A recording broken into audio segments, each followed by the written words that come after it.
저는 74세의 박순희입니다. 30년간 가사도우미로 일하며 아들 하나를 키워낸 평범한 어머니입니다. 이 이야기는 평생을 바쳐 희생했던 한 어머니가 아들과 남보다 못한 며느리에게 버려진 후 자신의 인생을 되찾기 위해 74세에 감행한 독립선언에 대한 기록입니다.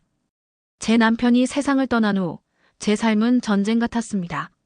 28살에 홀로 되어 새벽시장 좌판에서 딸을 키웠던 김순자 씨처럼 저 역시 남의 집 청소와 밥을 해주며 한 푼 두 푼 모아 아들 가족이 살고 있는 이 집을 마련했습니다. 제 수중에 돈이 있어야 아들이 기댈 곳이 되고 이 가족에게 제가 필요한 존재가 될 거라고 생각했죠. 제 하루는 마치 시계 톱니바퀴처럼 똑같았습니다. 새벽 5시 30분, 알람도 필요 없이 눈이 떠져 손녀들의 도시락을 싸고 아침밥을 차렸습니다. 그리고 저녁 5시까지 남의 집에서 일한 뒤 집에 와서는 다시 가족을 위한 저녁밥을 준비했죠. 손녀들이 할머니 고마워요 하며 폭 안겨줄 때마다 아, 내가 이 가족에게 꼭 필요한 사람이구나 하고 착각하며 살았습니다.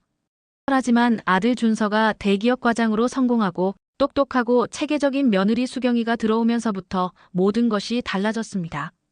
며느리가 저를 바라보는 눈빛, 저에게 하는 말투는 마치 고용인을 대하는 것처럼 차가웠습니다. 어머니 청소는 다 되었나요? 제가 친구들 초대하는 날이니까요. 어머니 저녁은 정확히 6시에 차려주세요. 1분이라도 늦으면 안 된다는 뜻이었죠.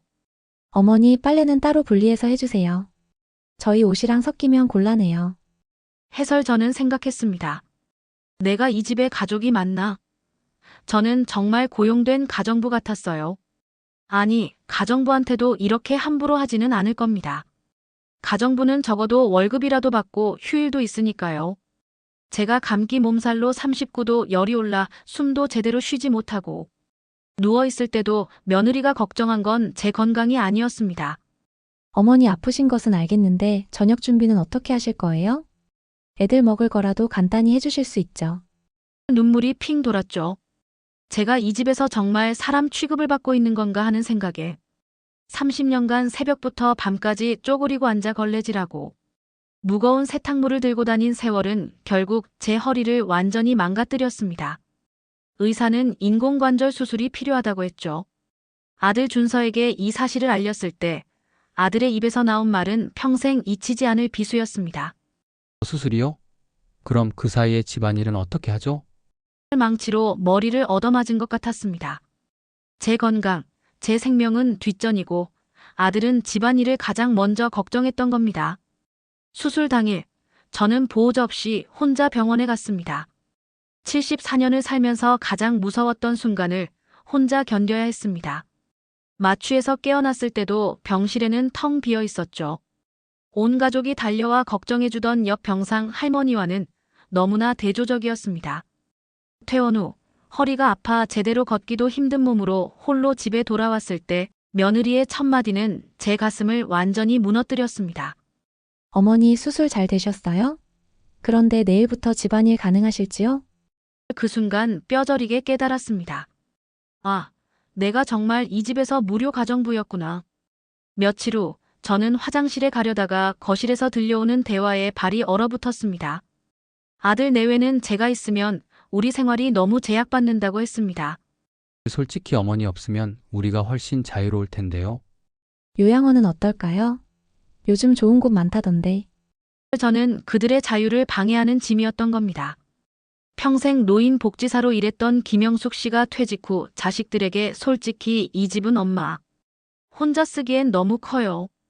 이 집 전세 놓고 요양원비 내면 충분할 것 같아요 라는 말을 들었던 것처럼 제 전세금은 물론 제 존재 자체를 처분하려 했던 것이죠. 바로 그 다음 주 아들은 제게 말했습니다. 엄마, 우리 이번에 제주도 여행 가려고 해요. 가족 여행하려고요. 나도 같이 가는 거니? 엄마는 집에서 편히 쉬세요. 저희끼리 가족 여행하려고요. 가족여행 그 두 단어가 가슴에 비수처럼 꽂혔습니다. 20년 동안 함께 살면서도 저는 가족이 아니었던 거죠. 뭔가 딱 소리를 내며 제 마음이 부러지는 걸 느꼈습니다. 저는 짐짝으로 버려지느니 먼저 독립하겠다고 결심했습니다. 아들 가족이 제주도로 떠난 그날, 저는 이 집을 팔아 전 재산을 정리하고 울진으로 이사를 결정했습니다. 이 집은 제가 30년간 가사도우미로 일해서 번 돈으로 산 집이었으니까요. 이것은 저의 독립 이야기이지만 다른 어머니들에게는 이보다 더 끔찍한 비극이 벌어지기도 합니다. 짐이 되는 것을 넘어 생명까지 위협받았던 이야기들이죠.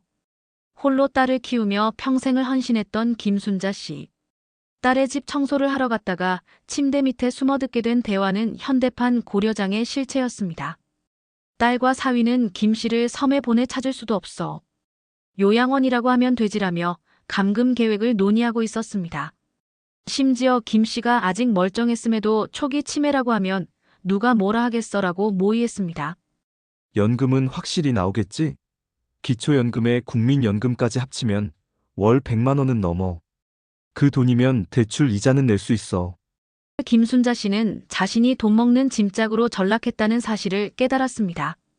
결국 섬에 감금된 그녀는 곰팡이가 피고 썩은 밥을 먹어야 했고 그녀의 연금은 딸의 통장으로 들어가고 있었으며 운영비로는 쥐꼬리만큼만 보내지고 있었습니다. 또 다른 사연은 더욱 충격적입니다. 며느리 김미경 씨에게 속아 정부 지원금 신청서라며 보험 수익자 변경. 서류에 서명했던 한 어머니의 이야기입니다. 병원에서 주사를 맞으려는 순간 간호사는 떨리는 목소리로 어머니께 속삭였습니다. 지금 당장 나가셔야 해요. 이건 일반 백신이 아니에요. 고령자한테는 위험할 수 있는 성분이 들어 있습니다. 용량도 일반적인 것보다 훨씬 많아요.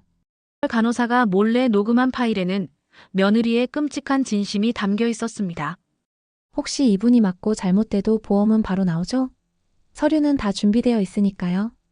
며느리의 수첩에는 예상 보험금 5억 2천이 적혀 있었습니다.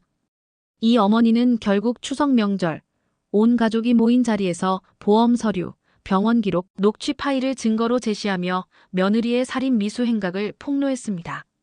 저는 김순자 씨나 보험금 사기 피해자처럼 감금되거나 죽임을 당하지 않으리라 결심했습니다. 아들 가족이 제주도에서 돌아온 날, 저는 현관문 앞에서 그들을 기다렸습니다. 이사 가려고 짐 쌌지. 내가 이 집 팔았어. 어머니 저희 어떻게 하라고요? 너희야 알아서 하지. 그동안 나한테 한 것처럼 말이야. 엄마, 그럼 저희는 어떻게 하라고요? 너희도 독립적인 생활하고 싶다고 했잖아. 이제 진짜 독립할 수 있게 된 거야. 나한테 청소 매일 하라고, 빨래 따로 하라고, 저녁 6시 정각에 차리라고 한 것도 잊었어. 아들 내외는 할 말을 잃었습니다. 제가 30년 동안 이 집을 위해 헌신하며 모은 돈으로 산 집이라는 사실을 잊고 전기세, 가스비, 관리비 한 번 내지 않고 살았다는 사실을 상기시켜줬을 때 그들은 눈을 제대로 마주치지 못했습니다. 난 내일 아침에 이사가. 너희들도 이번 주 금요일까지 짐 다 빼야 해. 어머니 정말 이기적이세요. 그래, 내 말이 맞다. 이제 이기적으로 살아볼 거야. 74년 동안 남을 위해 살았으니까 남은 시간은 나를 위해 살 거야. 아들 준서가 마지막으로 물었던 말은 역시나 돈에 대한 걱정이었습니다. 그럼 집 한 돈은 어떻게 하실 거예요? 저는 담담하게 대답했습니다. 내 돈이니까 내가 알아서 쓸 거야. 울진에서 작은 집 하나 사고 남은 돈으로 여생 편하게 살 거야. 울진으로 이사 온 지 6개월.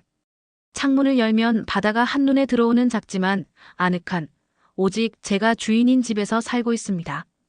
처음에는 낯설고 외로울 거라 생각했지만 오히려 자유로워서 좋습니다.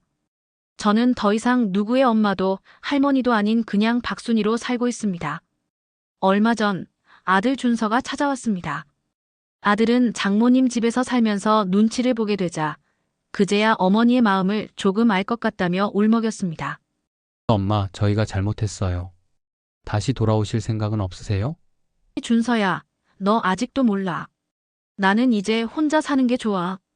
더 이상 누구 뒷바라지 않아. 너희 일에 개입하지도 않을 거고 너희도 내 삶에 간섭하지 마. 나도 더 이상 너희를 위해 희생하며 살지 않을 거야. 부모는 짐이 아닙니다. 늙었다고 힘이 없다고 버려도 되는 존재가 아니죠.